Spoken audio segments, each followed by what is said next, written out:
Oke, kali ini saya akan memberikan tutorial cara merakit komputer dari awal sampai bisa digunakan.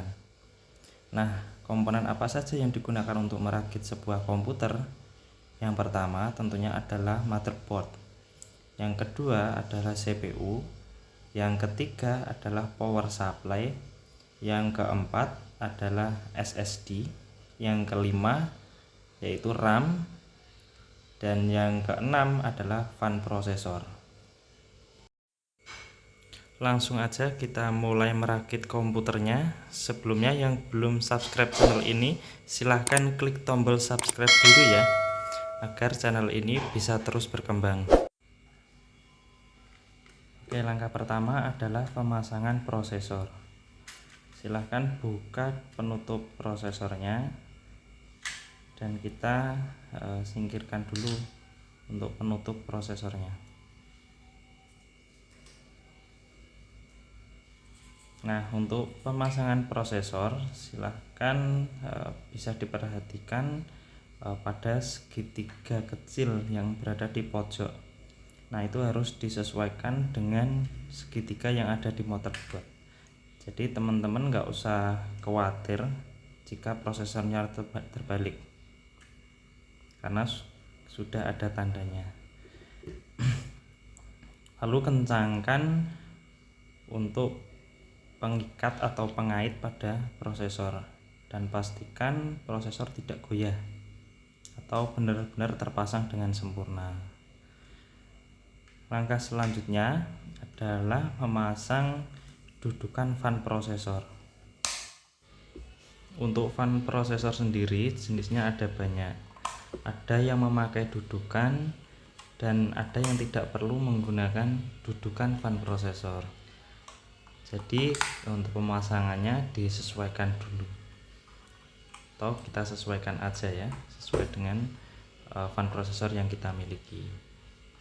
Dan pastikan dudukannya ini bisa terpasang dengan sempurna dan tidak goyah. Setelah dudukan fan prosesornya sudah terpasang dengan benar, langkah selanjutnya adalah memasang RAM.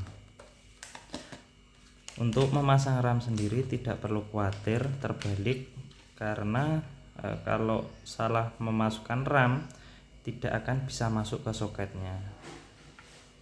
Dan pastikan juga RAM bisa terpasang dengan sempurna hingga terdengar suara klik.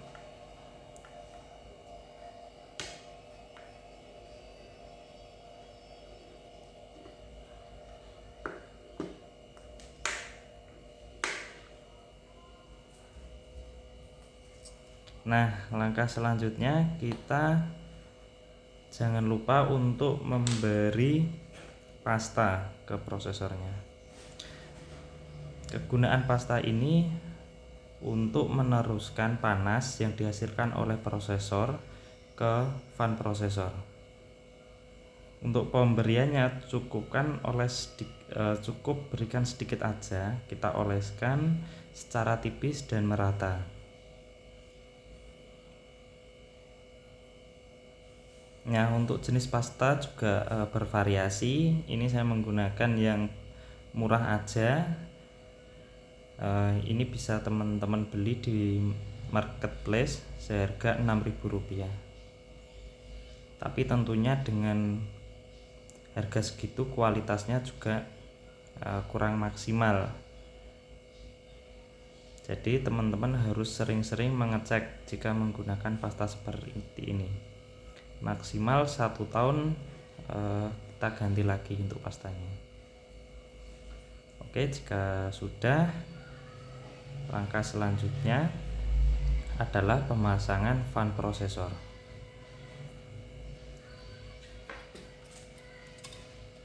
Kita buka dulu untuk penutupnya.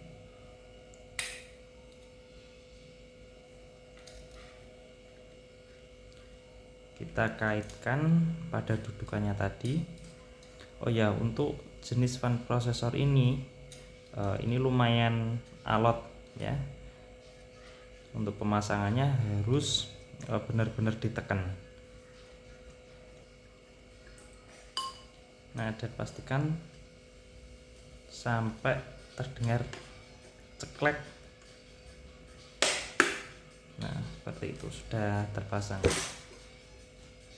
Nah, kita coba goyangkan apakah benar-benar sudah terpasang sempurna atau belum.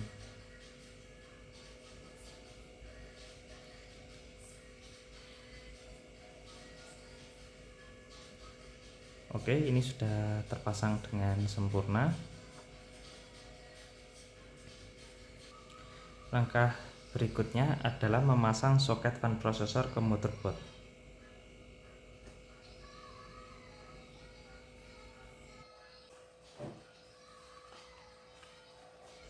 Setelah fan processor terpasang semuanya, langkah berikutnya adalah pemasangan SSD. Untuk ini saya menggunakan SSD M2 ya, karena motherboard saya support untuk penggunaan SSD M2 ya, untuk memaksimalkan potensi yang ada. Jadi kita tidak perlu menambah banyak ruang. Nah, untuk pemasangannya kita harus mengendorkan dulu bautnya, lalu kita pasang lagi untuk bautnya.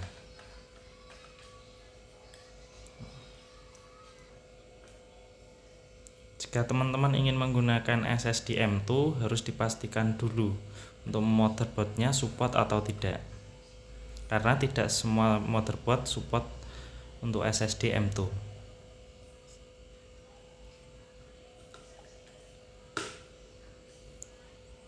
Nah, ini sudah terpasang dengan kuat.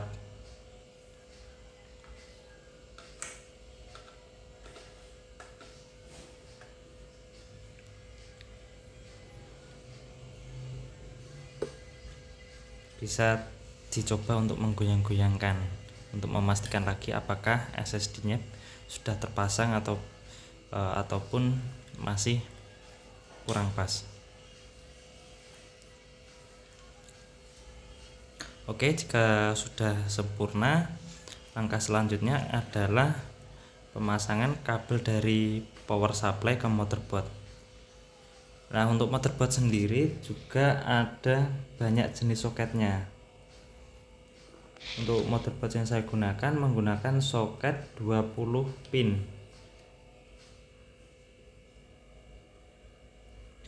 Dan untuk prosesornya menggunakan soket 4 pin.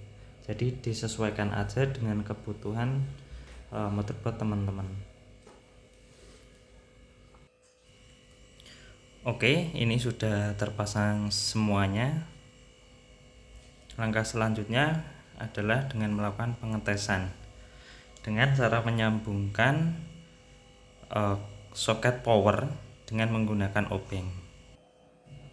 Jika sudah menyala dan berjalan dengan lancar, langkah berikutnya adalah melakukan install Windows. Nah, untuk mempersingkat waktu, saya gunakan harddisk yang sudah diinstal Windows. Jadi kita tidak perlu menginstal Windows lagi ya. Jika teman-teman tidak memiliki harddisk yang ada Windowsnya, akan saya buatkan tutorial untuk membuat Windows atau untuk menginstalasi Windows pada harddisk. Nah, kita langsung coba apakah bisa tersambung atau tidak ke monitor. Oh ya, karena nggak ada monitor, saya menggunakan TV LED sebagai monitornya dengan menyambungkan kabel HDMI. Kita tunggu. Nah, ini sudah berhasil booting ya. Artinya komputer yang kita rakit sudah bisa kita gunakan atau berjalan dengan lancar ya. Jika teman-teman menggunakan monitor TV seperti saya, biasanya untuk tampilannya masih besar-besar ya, jadi kita perlu menyeting lagi untuk displaynya. Kita tunggu sampai proses masuk.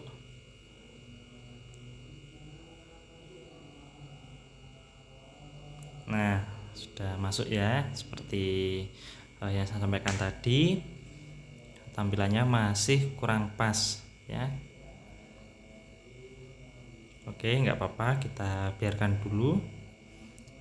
Kita coba cek dari spesifikasi komputer yang kita rakit ya, apakah sesuai dengan perangkat yang kita pasang tadi.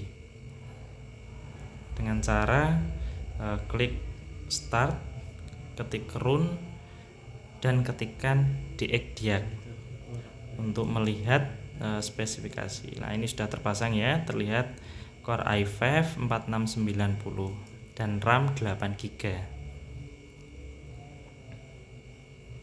Oke, mungkin cukup sekian tutorial kali ini. Semoga bisa bermanfaat dan terima kasih.